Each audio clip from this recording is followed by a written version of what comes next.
njalo bazakholwa nguye bonke. Sizokwenza njani na? Ngoba lo muntu wenza isibonakaliso eziningi. Uma simyeka bonke bazogcina bekholwe kuye. Yes. AmaRoma ayafika asamuke indawo nesizwe. Ngamanye amazwi ngenkathi sebekholwe uye bonke abantu bendawo bazobantekenteke.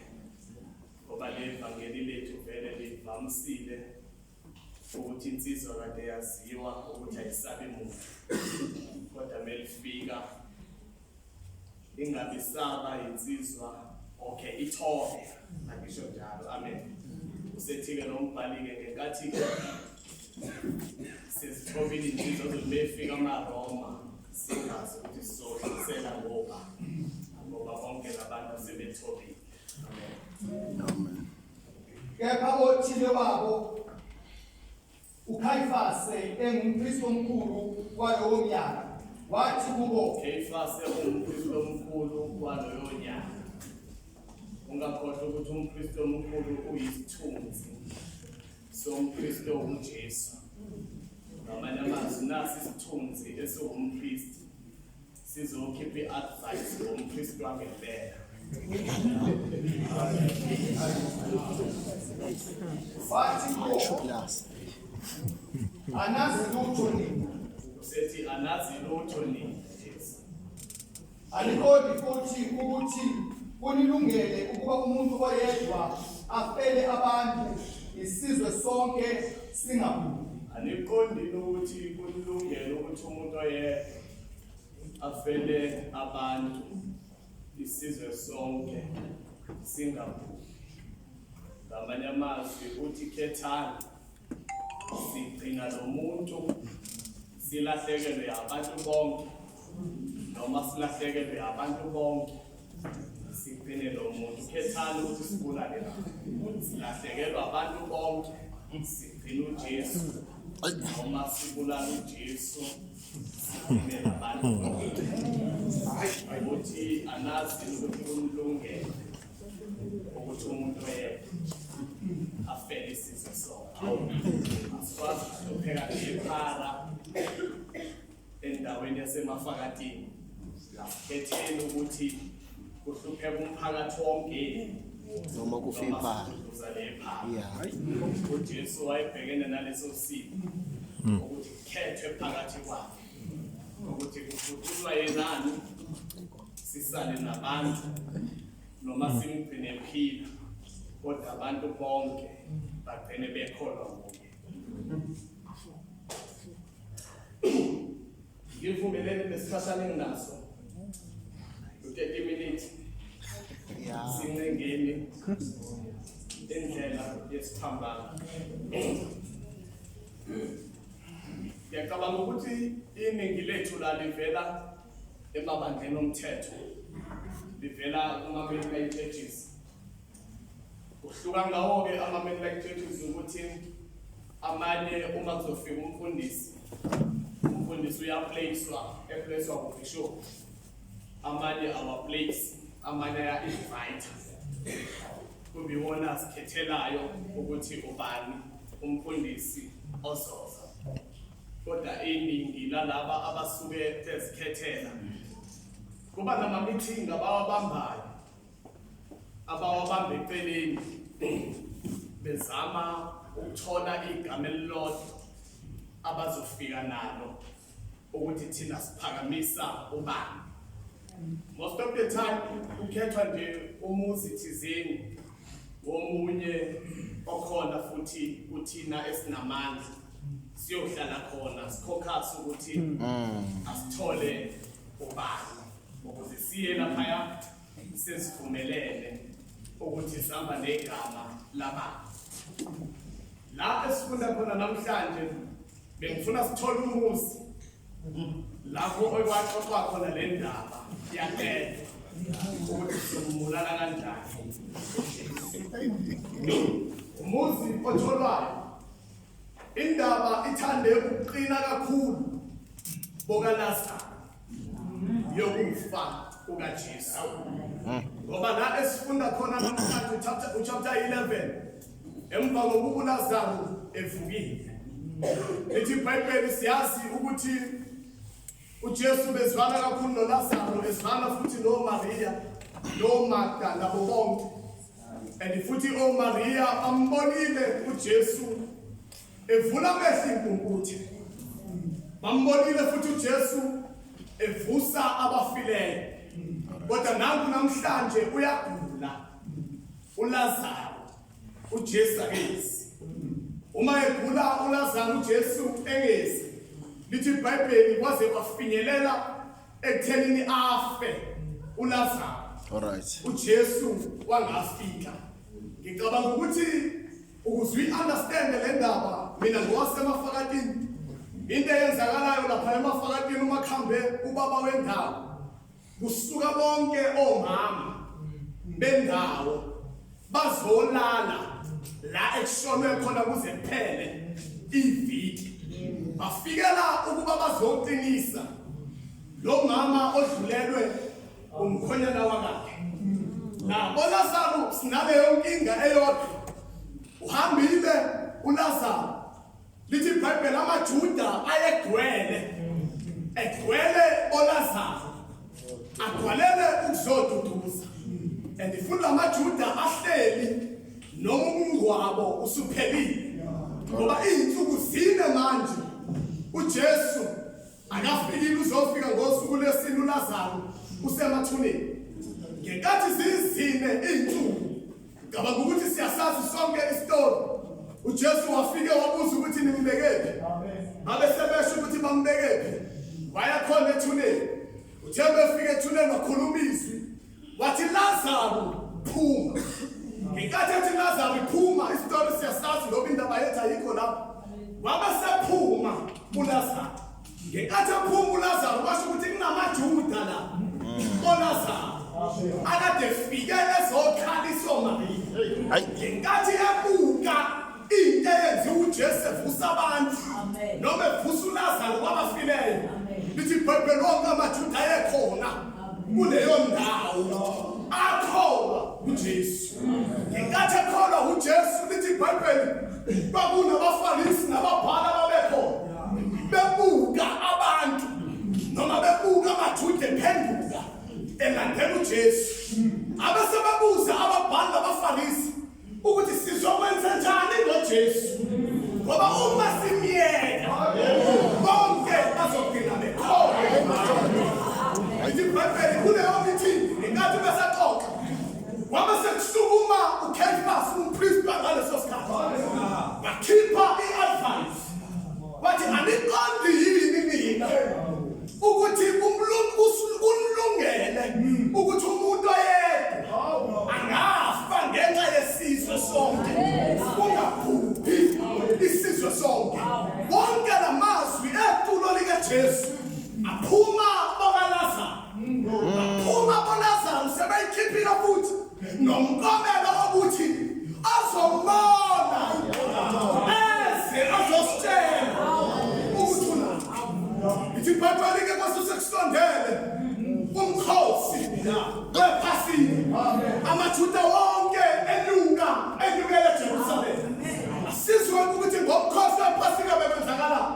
Ngomkhosi wePhasika before kudliwe iPhasika kunesidle kade senziwa ngoLesine ntambama before iPhasika. Lesi sidle igama laso basibiza ngokuthi isidamini. Lesidamini ibidliwe kanje. Besiyidla ngokwamafamily zethu. Wanawazi uKhisimusi ukuthi ucelebrate umhlaba wonke, kodwa sudla ngokwamafamily zethu. Nabesidlo isidamini besidliwa ngokwamafamily zethu. Bekufika kuhlala abakashezi siprepare lesidlo, kuhlala abakenkabindi siprepare lesidlo. Uma sesiprepariwe asifani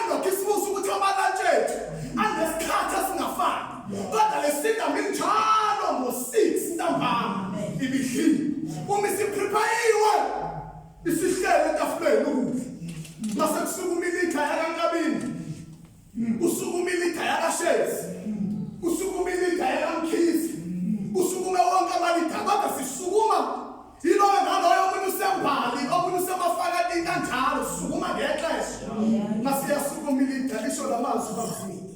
Ithi ngiyabona itafula selungile. Kodwa ngiyacela bafethu before sidle. Kunento engifuna ukunitshela yona. Mase beyabuza laba bathi yini lo ufuna ukusitshela yona? Ngoba sesijabulisiwe. Usethi lona ilida yalomndeni. Isithi ngiyabona nje mina ngijabulela ukuthi sesikhululekile. Kodwa sivelanga sakhululeka. Kunala esisuka khona. Mase beyabuza laba bahle phansi bathi sisukaphi. Mase yaphendula ilidi ukuthi njalo basujuda. Sesikhululekile asivelanga sakhululeka. Kodwa sasidina siyaba ufaro. Ngelinye ilanga. Mase yabuza laba bahle phansi bathi pho kwenzakalani ufaro ngenkathi angidinazele. Mase beyaphendula ilitha ithi hayi kwakunendoda ogama layo Moses athi wathe kusile izimvu zamkhwe wakhe kuthiwa wabona isihlahla esiphuthayo kodwa lesihlahla sisha singapheli. Mase beyabuza laba bahlala etafuleni bathi pho thina singenaphi lapho. Mase yaphendula ilitha ukuthi ngenkathi ebona isihlahla esiphuthayo singapheli kwabe sekukhuluma iphimbo elithi Moses khumula imphathatha ngoba le ndawo kuyo ingwenya. Mase beyabuza laba bathi pho kwaphelelaphi. Mase bathi leli lizwi laqhubeka lathi Mose ngibonile ukukhandleka kwabantwana bami ngizwile ukukhala kwabo ngakho ngehlile ukuba ngibaphule. Ungakhohlwa yonke le nkulumo ikhulunywa kuhlelo etafuleni ngakazeni. Mase yabuza lothi pho kodinaphi. Mase bathi hayi uFaro azama ukusivimba. Kodwa ngenkathi esezamile ukusivimba kwasho ukuthi isandla sikaNkulunkulu sasingamandla kakhulu. Masethi uFaro wagcina esidedelile. Athi sahamba. Athi ngenkathi sahamba ngenkathi sesifika ngasolwandle olbovu sabona ulwandle. Sabona iphukafana isilandela. Sangazi ukuthi sizokwenze njani. Kodwa uMoses waphakamisa induku lavuleka ulwandle. Ngenkathi selivulekile ulwandle mase bayabuza laba ukuthi pho eGibhithe abaseGibhithe baphelelaphi. Kuthiwa nabo bangena olwandle. Kodwa ngenkathi sebengenile olwandle thina sathi sesiyophuma kwasho ukuthi bona sebephakathi. Mase yabuza pho ukuthi bagcina bewelile. Kuthiwa noba welanga sathi sesingapheshela uNkulunkulu walivala ulwandle. Sithethe mfana ulwandle sathi siyahamba wasikhuza umelemu wathi hlabelela kuJehova ngokuba kuhle uphakeme ihashi nenqoli yalo ukukhonzile olwandle. Ngakho sisehlwe njalo. Kwamele kwenzeke le mili. Maseke eKhristo athi sahamba athi salama asasanga ukuthi sisodlala. Kodwa uNkulunkulu ehlisa imali ezulwini sadla. Masethi sasingazi ukuthi sizophuza. Masethi kodwa uNkulunkulu wakhipha amanzi edwaleni athi saphuza. Mase seqedile ukusho njalo ilitha. Mase sithi sekungadlali manje. Ngoba inhloso yalesi sidlo kwakukhumbula ukuthi sivelaphi. Njengoba sesifika. Asifelanga safika. Kodwa khona lesisuka khona. Ngobusuku uJesu akhashela ngabo. Ngobusuku akhashela ngabo uJesu. Kwakumele kwenzeke le ngxoxo. That is why wayehleli nabafundi bakhe etafuleni. Abafundi abazithathelanga ukudla. Bamlinda. Ngoba babelindele ingxoxo. Abakhazela iphasini. Semayasukuma abakhazela iphasini. Wafela wathatha isinkwa hlephula. Wafela wathatha isitsha. Wabusisa wadlela igadamu lesivungela lesitsha. Wabanika wabaphakela. Ngamanye amazwi uJesu wayethi amaJuda njalo ngonyaka celebrate iphasini ukuthi asuke kanjani eGibhithe aye eKhanani. Kodwa uma ngike ngahamba mina ngingashintshanga lento abezizwe bayoba nenkinga. uJesu wathi no, before ngihambe angiqale iphasika lishake manje. AmaJuda wona azothi celebrate ukuthi aphuma kanjani eGibhithe. Mina ngizoqala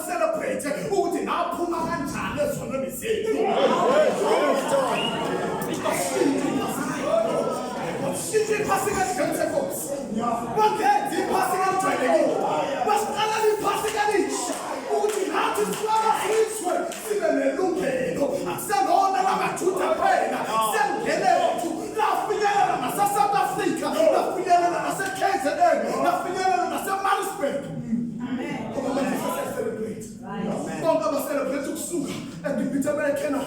Tina celebrate Usasi Gutana.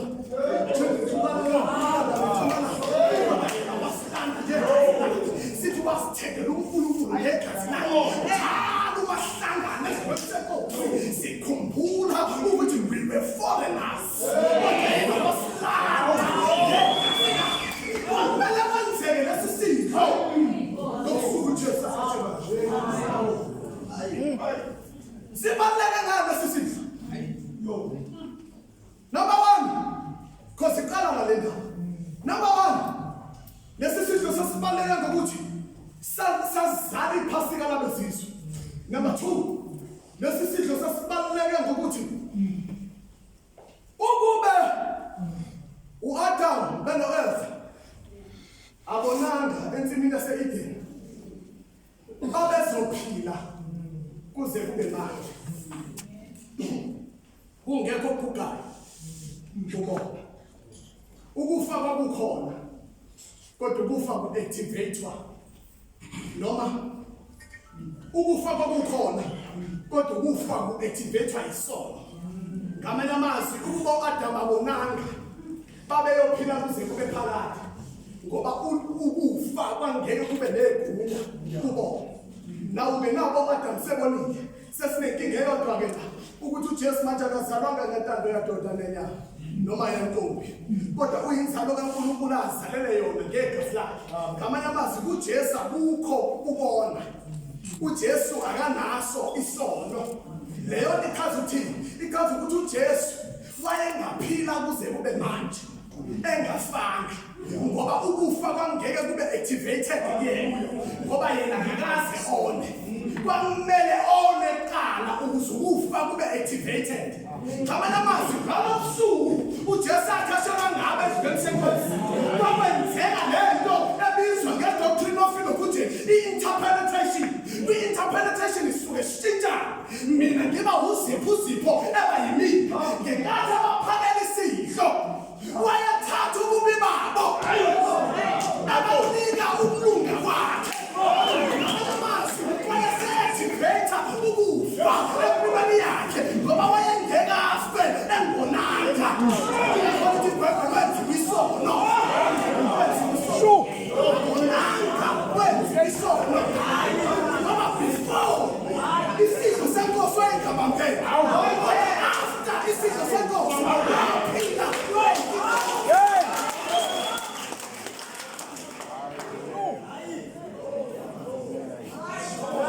After 18 hours, after isizwe senkosi waphila u-18 hours kusuka ngo-9 loba ntambama ngoba lesizwe mina yaqala ngo-6 yaphela ngo-9 kusuka ngo-9 kuya ku-12 midnight babeseGetsemane kusuka ngo-12 kwasebusuku kuya ku-8 ekuseni ukuna amaqala base kuthi kusuka ngo-9 ekuseni usesiphambalweni waze wayofa ngo-3 uphile only 18 hours emva kokuba phenduke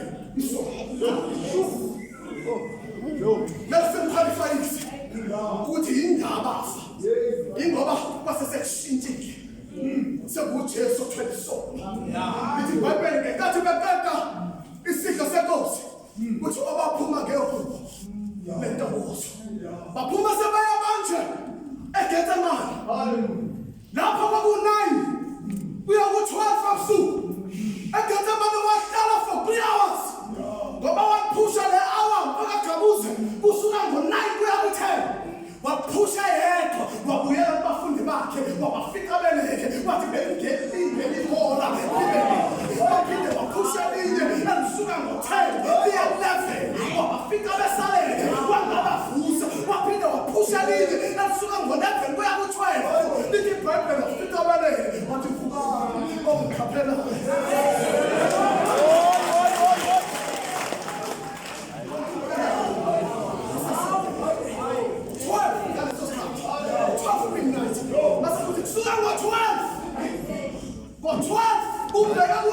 siyakhona ulamaqala kodwa nawo lamaqala anama-stations awu-6 bawuhlukanisa ngo-3 wangapha bawuhlukanisa ngo-3 wangapha ake siwuhlukanisa ngo-3 istation number 1 secala lakhe uJesu phambi kwa-Anasi.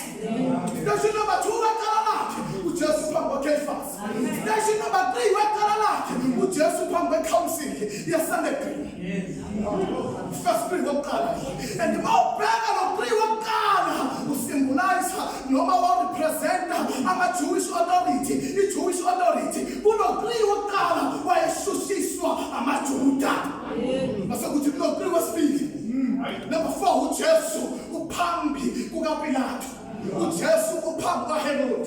uJesu uphambi kwaPilato kwesibili. Ngamanye amazwi kulo 3 wesibili uphambi kweRoman authority. Ngapha i-Jewish authority. Ngapha i-Roman authority. I-Jewish authority iqhamuka ngecala. I-Roman authority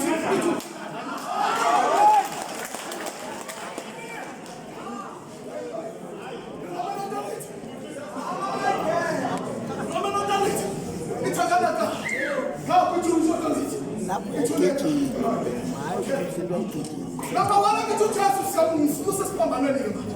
Asemqualifyise ukuthi indaba angene siphambanweni. Ngoba isiphambano kusungena kusona Xabusi. Njengoba sinengodo embili. Ugodo olubheke phezulu. Ugodo olubheke phansi. Lento siphambano ithi ukuze uqualify ungena kusona. Kumele wone phambi kwaNkulunkulu. Amen. Wone phambi kwabantu.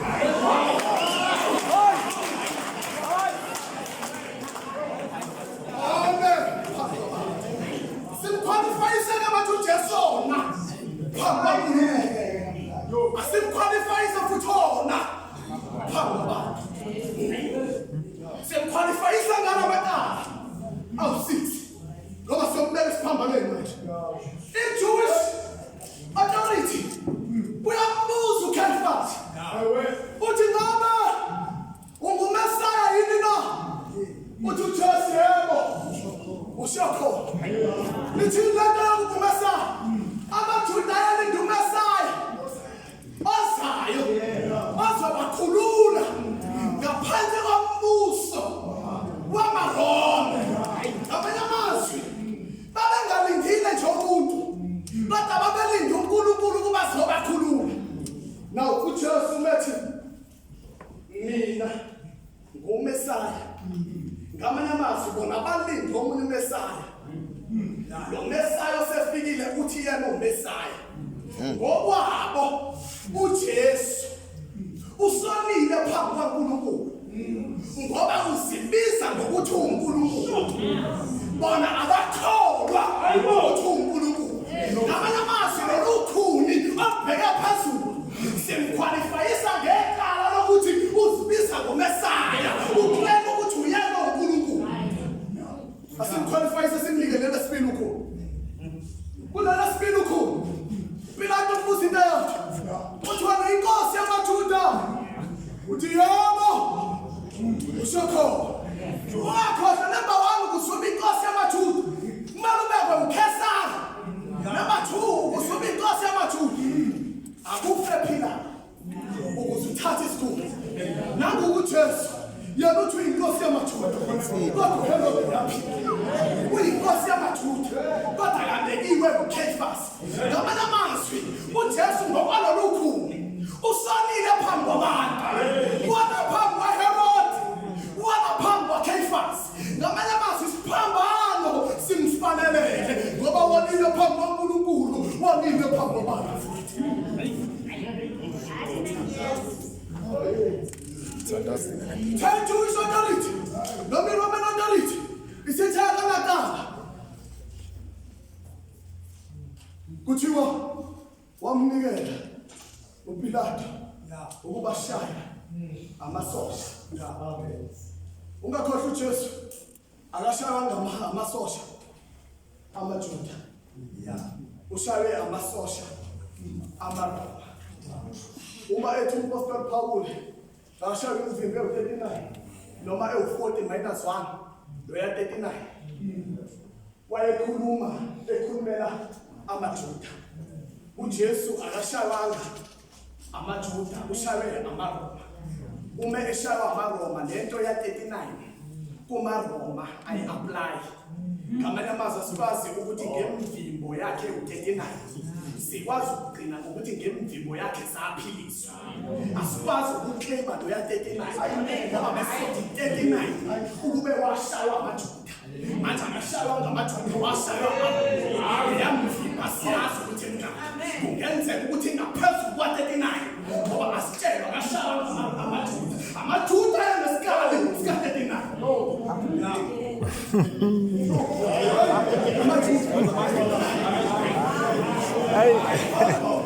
Asha uma uPilato wasamnikela sasikufaya dolorosa because dolorosa noma stations of 40 station number 1 akhona uPilato wabika uJesu ukubashaya amasosha history kwaqala nga ukuthi umuntu ashaye ngoba lokushaywa nawo kwaconsiderwa njenge-death sentence. Kwaqala ngawo umuntu afika ashaywe aphinda ayobethela. Wawuthatha isigwebo esisodwa phakathi kokuthi uyashaywa ngoba leya ndlela yokushaywa nayo yayi-death sentence ngowayo. Kwaphakathi kokuthi uzoshaywa uzufe noma uyabethela kodwa kwakungenzeka ushaywe uphinde ubethele. Nangu uJesu bamshaya-ke manje. Indlela uJesu abamshaya ngayo kuthiwa noma bembophele ogodweni station number 1 kuthiwa siyazi sonke kade sasishumayela kuthiwa induku ababemshaya ngayo yayingamathambo inazo zonke izinto ezikhwazayo. Ungakhohlwa ushaywa amaroma. Umemshaya amaroma. Number 1 swati ayengamshayi kwibheki kuphela. Ayamshaya nanoma yilaphi la ekuvele khona. Ayathi memshaya shayina kwibheki omunye akwenzeka shaya umqala uhlangane nekhaya and leyanto ngoba yayingamawuku kwangene-possibility yokuthi elinye iwuku lingabuyela ngapha ehlweni likulimaze. Indlela uJesu ashaya ngayo thiwa inhloso yakho kokushaya ukuthi number 1 basusa umzalo bakho ngoba indlela ongene ngayo akushayi wawungaphumi usafana. Sasingena sikubona sithi ngakuziphi sinele sikubona sithi ngakushezi kodwa masusuphuma sasixelele ukuthi ubani lophuma la ngoba uphuma uyilento ongangenanga uyiyo. That is why uJesu athi mebhala umbhali uyisaya athi uye kwangena simo sakubukeka nakuhle indlela elinye ngayo abantu babengasakwazi ngisho ukumrecognize ukuthi nangu uJesu. That is why kwabizwa ukuthi kubhalwe isiphambano sakhe ukuthi lo uJesu waseNazaretha inkosi yabantu ngoba besimbheka sambona sasikwazi ukumlocate ngesiphambano. Akasakhombeki ngoba kusayona lento angene simazeyo ingakho kumele ukuthi agcwalele isiphambano sakhe ukuze ukuthi besimbona singaboni inswelo yakhe kodwa sibone isiphambano ngoba ubuya kusena simo sakubheka. Asenze simo sakubheka. Station number 2 lithi Bible laphuma esitholele isiphambano kodwa before aphuma sitholele ngenkathi bamfaka kuleya ndlu yamasosha bamkhumula iy'ngubo zakhe bamfaka ingubo elubele bamfaka umqhele wametha babe sebemnika induku esandleni sakhe bamshaya amasosha amshaya ethi Nkosi yamaJuda etshela ukuthi ayadlala emenza upapayi kanti seliyafezeka ukuthi liwubula kwamabhubhayo kodwa thina sisindiswayo lingamandla kaNkulunkulu. Bamshaya bathi bayadlala kanti semqalile liyasebenza bathe sebeqalile ukumshaya sebeqedile bambuyisela ingubo yakhe bamphuca lentubethe bamphuca induku kodwa bamkhipha lento angangenanga wangena engenamqhele waphuma esegcwele umqhele wangena ngenkosi waphuma esegcwele isiphambano besithwala akasithwali njengomuntu usithwala njengenkosi yamakhosi waphuma station number 2 waphuma ezithwala yena isiphambano uSimeon waseKhureni akavelanga bathi wakazomsiza ngaphakathi kodwa babiza ukuthi aphume ezithwala isiphambano uSimeon waseKhureni uyamsiza ngendlela kodwa akaphume ezithwalele ingakho-ke naye nakhuluma ukuthi umuntu unelithanda akasidela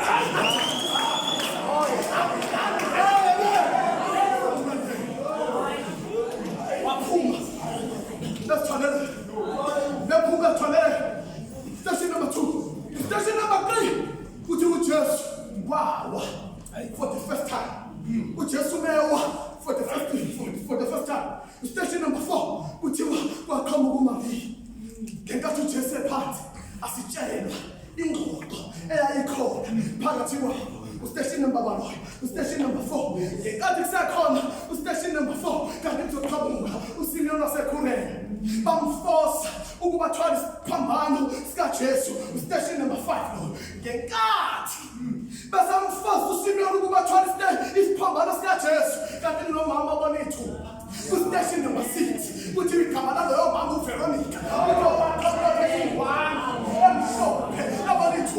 kuthi wafika wamsula uJesu ebusweni kuthi ubuso bukaJesu basala kuleyo ndwangu station number 7 kuthi uJesu wawa for the second time umthetho bekhona mesela ephumeni ukuthi uJesu wawa okokuqala wavuka wawa okwesibili wavuka namhlanje bengizothi nawe ungavuka uhambo luyaqhubeka. Wow! For the second time, station number 7, station number 8. Lithi Bhayibheli hamba mpakasindu yaphethe isiphambano sakhe esesinenga noSimeon waseKhureni kuthiwa nomama abaqhamuka bemkhalela uJesu waphendukela bona bathi ngoba ngisakhalela kodwa sikhalela mina amadodakazi ethu athi ukuba uma bekwenza lokho engithina omama haleluya wabileyo uma bebulala mina uNkulunkulu how much more uthi siyazi isikhathi lapho kuyothiwa khona busisiwe umabela ngelisana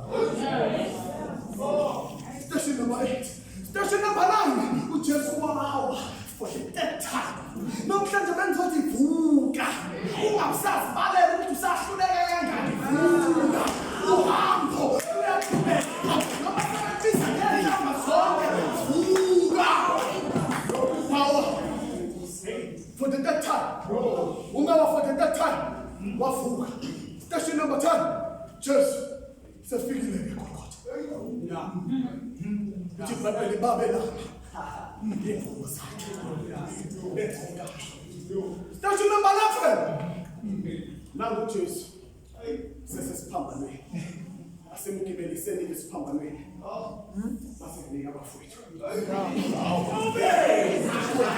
station number 11 Shepherds. Jesu sesesiphambanweni yafisa abahleli ngelinye ilanga ngoba inkonzo yethu izoziphela yonke izophela ku-station number 11 ngoba manje isikhombisa phela ku-station number 11 kodwa nama-stations amathathu esingawakhavi ku-station number 12 no-13 no-14 and after then sesiphambanweni nanguJesu manje uyagibela-ke esiphambanweni nababantu begibela esiphambanweni abamshayela ngala kodwa abamshayelana